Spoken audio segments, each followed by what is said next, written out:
Hello, it's Ren Presents time. I'm your host, Ren, and today we continue with the Hazards of the Old Ones, Part 2, Chapter 5, Cara Hill.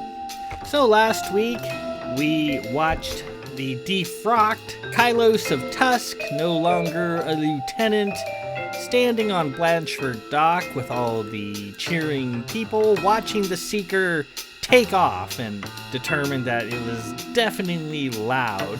Says she's never watched the Seeker take off before. She's pretty upset, she's just not in a good state of mind. She feels left out, and she feels like a peasant again.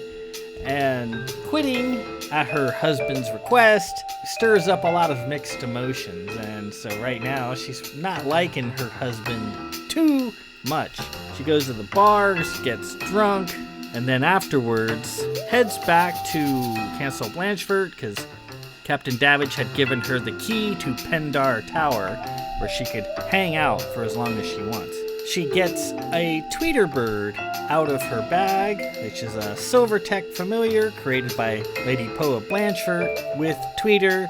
Tell him where you want to go and he will safely get you there. And she tells him, get me back to my room as quickly as possible. And Tweeter does that by, instead of just going up the long, dark switchback up the 2,000 feet up the mountain shelf to the castle, he instead takes her into a little grocery store on the Cyan Road, which is sort of right down the center of Blanchford Village. That's where all the villagers live, and off the Cyan Road in Cyan Town, as it's known. Little grocery store, and in the back is this funky hole. And Kai knows that the whole Blanchford Village area is shot through with tunnels and caves. She knows this because Sig just loves to explore all these tunnels and caves she finds in the castle. So obviously there's a little tunnel in the back of this grocery store, and the villagers always note how Sig can just pop up out of nowhere without the wind of a waft or a coat. She just appears, and she's usually filthy as well. So she crawls through these tunnels, ends up in these little holes in various parts of the village, and just appears from nowhere. Kai decides if Sig can do this, so too can she. She crawls into the hole, and following Tweeter, makes her way through an underground cavern, back into the mountain shelf, and then up into a stone ladder where she has to climb. And it's a pretty decent climb, but she does it. And then looking back, she sees a pair of eyes in the dark. And when she gets to her chosen room in Pendar Tower, she opens the door, and there are the eyes again, just waiting for her in the dark. Ooh, very scary situation. And then we switch to the Seeker as Captain Davidge and Acting First Officer Hartford choose the Seeker's destination, and we get a little glimpse into how the fleet works and how captains interface with admirals and so forth, where there's a bunch of call-outs for admirals asking for ferrying back and forth, and Captain Davidge absolutely hates ferrying admirals. It's a lot of pompous spectacle, a lot of strutting about, a lot of innuendo and gossip. You can't just have a meal. It's got to be a formal, full-blown event. He hates it. And he can blow off the admiral in a time of non-warfare if the admiral is far enough away, and if their programmability is less than his, which Admiral Pax has the Profund-Me programmability, while Captain Davidge has the Mag-Me, which is better. Therefore, he can blow off the admiral he wants. I just wanted to throw in how programmability works in the League, and you see it in action there. This week, Chapter 5, Cara Hill, and the name of the chapter kind of gives away the eyes in the dark in the cavern and in Kai's room a little bit, as I always thought, That's a scary way to end a chapter, but no, you read the next chapter's Cara Hill, so obviously those eyes in the dark probably belong to our good friend Cara Hill. Let's find out, shall we? Part 2, Chapter 5, Cara Hill.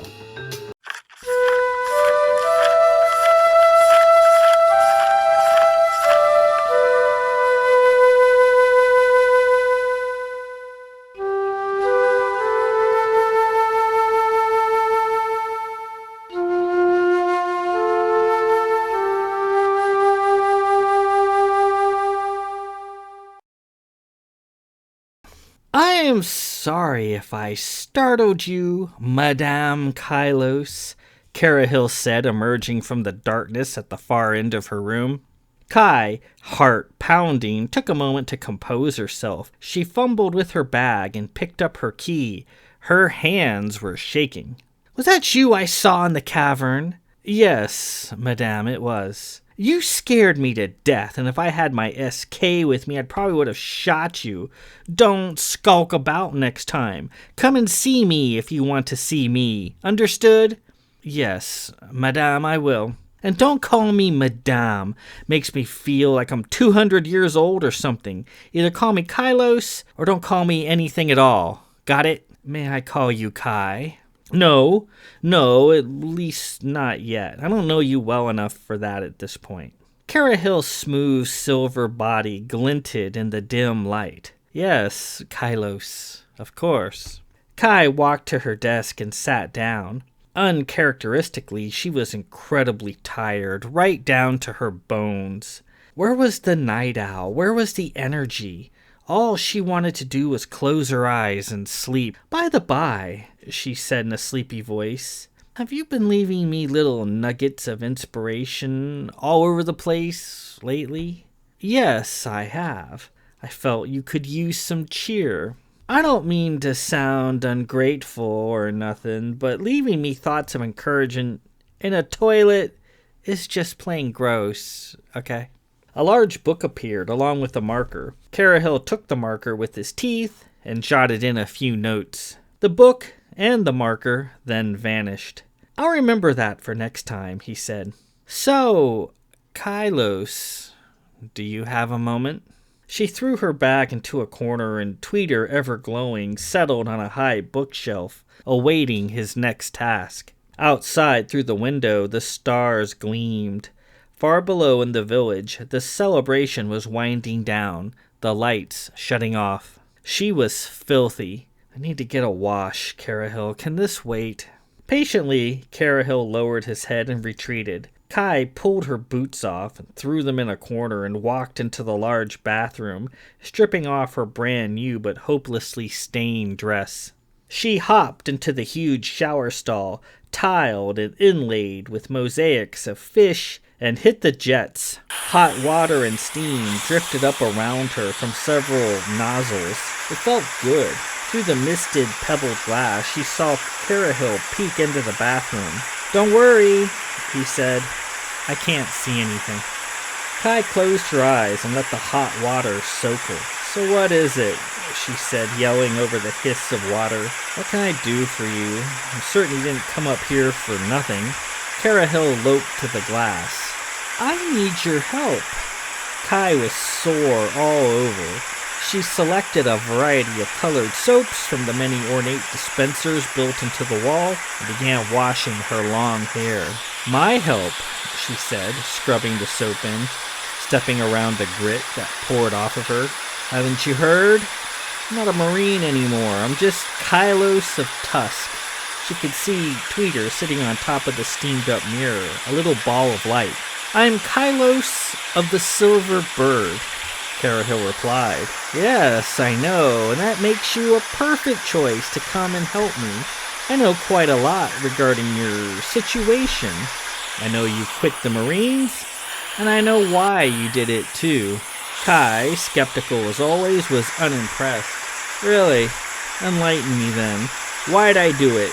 She said as she rinsed. Tweeter chirped from the mirror, his little body starting to sweat. Pride, Kylos, isn't that obvious? I wonder, how does leaving the Marines make you feel at this moment? Why don't you go ahead and tell me? How do I feel, Cara Hill? She shut off the water and walked to the far end of the shower stall several paces away. It had a selection of folded towels and a tiled vaculator seat that would dry her in just a few moments in a rush of air. Kai opted for the towel. She grabbed one and began drying off. Carahil nudged the shower door with his nose. You feel a number of things, none of which are good. You've clouded the issue this evening with drink, denial, and exhaustion. You are sad, that's clear. You are angry, that is also clear. Tell me, how do you feel about your husband right now? Kai closed her eyes and felt tears welling up. She buried her face in her towel. I hate him right now. I hate the fact that I'm stuck here wearing a dress. Yesterday I was somebody. Today I'm a Johnny peasant. A Johnny peasant? A peasant with a free run of Blanchford Castle? How many peasants can say that? And your husband, you hate him for doing this to you, for turning you into a peasant, yes? Right now I do. Please, Kylos, let us not indulge in games here. He did nothing of the sort. He was lonely. He asked you to come home, as he often has done in the past. It was you who forced the matter, inflated it. It was you who handed your weapon to Lord Blanchford. It was you who quit the Marines. So, just who was it who put the dress on your back, Kylos? It was you, and you know it. Why would I do that? Pride, as I said. You've been feeling left out. Indeed, you've been feeling a bit jealous. Since Lord Blanchford married his countess, you long for the old days when it was just you and he, as best friends, tossing him back in the bars by the docks. Now, time he once spent with you, he spends walking the grove in the countess's arm, or in the bowling alley, watching her throw gutter balls, or in bed, conceiving young little Blanchfords. Your husband calmed, asked you to come home again, and you, feeling jealous and left out, embarked on an emotional tirade that quickly spiraled out of control, culminating in you leaving the Marines. You wanted Captain Davidge to beg you to stay, didn't you? You wanted him to plead. You wanted him on his knees, didn't you? Your husband had nothing to do with that. That was all you. That's what you wanted. Kai thought a moment. Carahil had her knocked. She didn't bother to deny it. She grabbed a fresh towel and wrapped herself up in it and emerged from the shower. She walked past Carahil, re-entered her room, and flopped onto her bed. The sheets felt warm and inviting against her washed body. And what's wrong with that? She said. To want to be needed. To be indispensable. Carahil followed her out of the bathroom. Tweeter flapped out and settled on the bookcase, lightly pecking its surface. Nothing. Perfectly natural, he said. And I can tell you that Lord Blanchford is very sad right now. He is sitting in his office, looking at the wall where your tankard of unauthorized bunk Narva is kept. Kai got annoyed. How do you know there's a bunk Narva hidden in a panel in his office? Why, I know a lot of things, Kylos. I also know Lord Blanchford misses his first officer. He misses his friend. So too does Countess Blanchford. She loves you as well, though, as you recall, you two got off to a rough start. She hits pretty hard, doesn't she, the Countess? Kai thought back. Yes, she does. Sig had knocked out a few of her teeth back in the old days. So, Kylos, there it is. You have your wish. You are missed and pined for. And I can tell you that lots and lots of people are in the process of clamoring for your job. How does that make you feel? Kai felt a sting deep down. All of this going home thing was suddenly very real. She felt trapped and alone, locked in a tiny little box of her own making. Great, it feels great, she said, running her hands through her damp hair. So, Carahil, what do you want? To repeat myself, I need your help. My help? Yes. I am Lady Poe's guardian. I protect her. I protect all those whom Lady Poe loves. I protect you as well. Kai gave a chuckle. Lady Poe loves me, does she? She does, after a fashion, yes. You're a good friend, and she acknowledges that. Well, I'm honored. Carahil smiled at her. As you should be. He regarded her for a moment. Do you realize what I am? I feel I can be frank with you. Kai rolled over and looked at him. He stood there in the dark, propped up on his silver flippers, big eyes blinking, whiskers twitching, the smooth dome of his silver head shining in the dark. She didn't think she liked the tone of his question. He seemed oddly sinister to her. She wished he'd go away and let her be.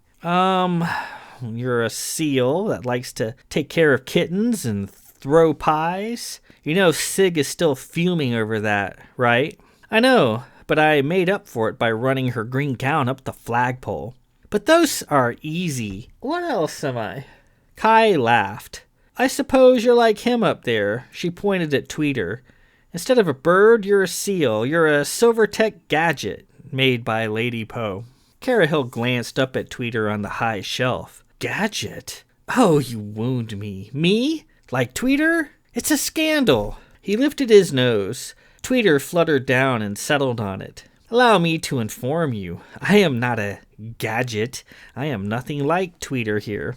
Tweeter is a Silvertech familiar. He's nothing more than a bit of Silvertech with a small soul. He accepts commands, he carries them out. He does his job, but nothing more. There is no intelligence, no heart, just like those fish my mother makes. He's the gadget, not me. Shall I pop him into my mouth and swallow? He'll care not in the slightest. But I'll care. I need him. Put him back, please. Carahil flipped his nose, and Tweeter went back up to his shelf. Indeed. So then, Carahil, what are you then? You seem to be dying to tell me. I, Kylos, am a Nargle spirit. I seek to expand my knowledge, serve, and protect. I must say, my mother, Lady Poe, had no idea the force she was unleashing in that Vith fountain when she made me. Kai relaxed a bit. Feeling a little happy about yourself, Carahil, are you? And so, mighty Nargle spirit, you said you need my help. What do you need and why? I need you to come with me. There's a place that we need to go together. Kai was intrigued. Yeah? Where are we going? Well, what's your answer? Don't you know? Well, sort of, but you have to say yes. I have to give you a choice. I am a good Nargle spirit, after all. Kai sat up. I have to go, Carahil. I have to go home, to Tusk, to my husband. I just gave up my career, my rank, my friends. I might as well finish the trip. Besides, what good would I be? Carahil eyed Tweeter sitting on the shelf. Going home right now is not a good idea. As we previously established, your pride created this mess. And if you go home now, your pride and anger will bubble up in full force and plague your husband. Won't be long before he hates you, and you he, for real this time. Really, you and your husband do much better at a distance, so that you two can revel in each other on those select occasions when you are together. Your personalities are such that too much close proximity is a bad thing. Certainly you don't need me to tell you that. Well, I suppose not.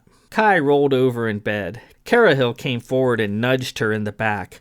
So what do you say, Kylos? Are you going to help me out or not? What if I say no? What if I just go home and fade into the crowd of Johnnies in Tusk, never to be seen again? That would be a death sentence for you. You're serious about this? I am. Then answer me true questions truthfully, and maybe I'll help you. First question, who's been leaving Sig all those messages? Carahil thought a moment. I don't know. Out came the book and marker again. A few scribbles and it vanished. And that should tell you something, Kylos. If I don't know, then that's possibly a good reason to be concerned. Tell you what, when I know, you'll know. Kai lay there, half asleep. Now for my second question. Where are we going? South, where it's warmer. You'll love it. So what do you say? Sure, Sure, I'll go. Well, that's great news. I will be calling on you. Get some sleep and eat hearty in the morning. You shall need it. He turned to leave. Oh, are you sure I can't devour Tweeter right now? We've a long way to go, and I'll need a snack. Kai threw a pillow at him. And with that, we conclude Part 2, Chapter 5, Carahil. So, Carahil is not perfect, as we see in this short chapter. He suffers from pride and vanity. He is fully aware of all the power that Lady Poe built into him and revels in that. And he's not afraid to share that with Kai. He dissects her mentally, says, your husband kicked this off, but it was your pride, your jealousy with Sig that really sent this into overdrive, that you wanted Captain Davidge to beg you to stay. You wanted him to get on his knees, and you wanted things to be like the old days. Well, they're not going to be like that anymore, not with Sig around. And Kai had to admit he had her assessed correctly. When he said that he was a Nargle spirit, that actually I changed what was actually in the text, because in the text he says I'm an elemental spirit, and I've since changed Carahil's classification since I wrote the hazards. He's actually a Nargle spirit. A Nargle spirit in my League of Elder world is a summoned spirit, a basically a conjured spirit. There are certain creatures, often called sand Nargles. There's a whole class of creature called a Nargle, which is basically you put various components together and you incite your chants or your incantations or whatever and bring these materials to life. And that is a Nargle. It's a summoned, constructed, incantated creature. And Carahil happens to be a Nargle spirit, a very powerful Nargle spirit, and not the elemental spirit that I say he is in this book, because he's really not as far as the classifications as I would create in later books. Kai asks him who's been leaving all the creepy messages, and Carahil says, I don't know, because that's the truth, he doesn't know. And then asks her to go south with him. He doesn't specifically say where south, but she agrees to go. And that's where we currently stand. Next week, Part 2, Chapter 6, Lieutenant Carbomir. As the story progresses, we start to see that Carahil was correct, that there are a number of people vying for her first officer's job aboard the Seeker, and we start to see that manifest. So that will be next week. Until then, this is Ren Presents. I'm your host, Ren. Peace out.